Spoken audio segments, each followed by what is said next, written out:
தமிழ்நாடு அரசு போக்குவரத்து கழகத்திற்கு சொந்தமான பேருந்துகளில் அரசு போக்குவரத்து கழகம் என்று இருக்கிறது, தமிழ்நாடு என்ற பெயரை காணவில்லை என்று ஒரு சர்ச்சை சமீபத்திலே கிளம்பியிருக்கிறது.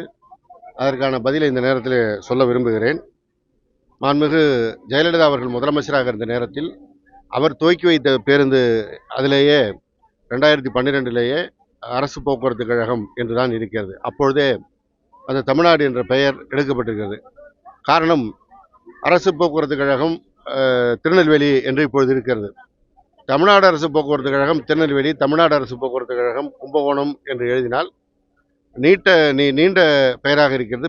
பேருந்துக்கு முன்பக்கம் இருப்பது படிப்பதற்கு வசதியாக இல்லை என்ற காரணத்தினால் அதிமுக ஆட்சியில் இருந்த காலத்திலே இதை மாற்றப்பட்டிருக்கிறது. கிட்டத்தட்ட 2012 நடந்தது. இன்றைக்கு 2025 13 வருடங்களுக்கு பிறகு ஏதோ புதிய செய்தியை போல சிலர் தேவையற்ற சர்ச்சைகளை கிளப்பிக் கொண்டிருக்கிறார்கள்.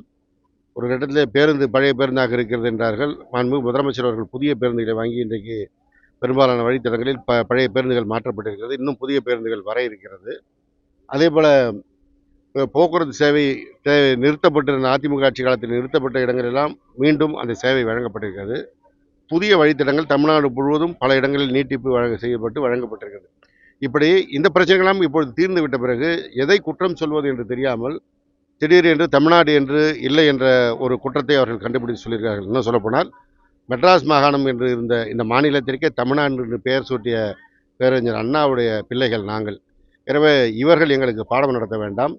இது அதிமுக ஆட்சியில் நடத்தப்பட்டது. ஒரு ஆட்சியில் நடந்ததை அடுத்த ஆட்சி மாற்றுகிறார்கள் என்ற தொடர் குற்றச்சாட்டெல்லாம் அவர்கள் வைக்கின்ற காரணத்தினால்தான் சில விஷயங்களில் அப்படியே போக வேண்டியது இருக்குது. இது இன்னொரு புறம் போக்குவரத்து கழகத்தில் பணியாற்றுகின்றவர்களுக்கு இது உதவிகரமாக வசதியாக இருக்கிறது என்று பணியாற்றுகின்றவர்களும் சொல்லியிருக்கின்ற காரணத்தினால் அப்படியே இருக்கிறது.